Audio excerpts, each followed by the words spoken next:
ओम योग गंगा या चॅनलमध्ये आहार शृंखलेमध्ये आपण आज जेवण लठ्ठपणा या आजारासाठी आपण ओबेसिटी हा जो आजार आहे त्याच्याकरता दुपारी आपल्याला जेवायचं काय आहे मी सांगितलं की प्रोटीन जास्त घ्यायचं आहे। मग प्रोटीन जास्त म्हटल्यावर आपल्याला जी पोळी घ्यायची आहे ती नवरत्न आटा किंवा मिक्स आटाची आपल्याला पोळी घ्यायची आहे की ज्याच्यामध्ये डाळी पण टाकायच्या। त्या पिठामध्ये आपल्याला डाळीचं प्रमाण पण उदाहरणार्थ नाचणी, सोयाबीन, सिंगाडा, जव, मकाई, चोळई असे सगळे मिळून ती एक त्याची पोळी तयार करायची किंवा नाचणीची भाकरी पण तुम्ही घेऊ शकता।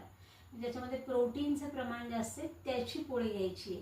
सुरुवातीला तर सॅलड खायचं आहे आपल्याला भरपूर आणि ते पण चावून चावून व्यवस्थित सलाद खायचं आहे आपल्याला। आणि नंतर मग जी भूक राहील त्याच्यामध्ये वरण भात तर घ्यायचाच नाही अजिबात आपल्याला लठ्ठपणामध्ये। मग जरी भात घ्यायचा असेल तर त्याच्याऐवजी तुम्ही ब्राऊन राईस घ्यायचा आहे आपल्याला।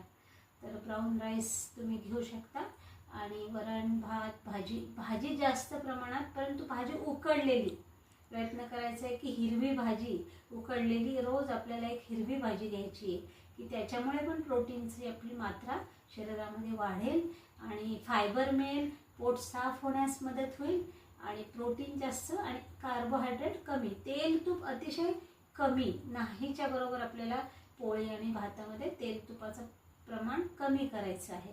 मग ताक घेऊ शकतो आपण दुपारी जेवणामध्ये, ताक पण घेऊ शकतो किंवा दही पण घेऊ शकतो, ताक पण घेऊ शकतो।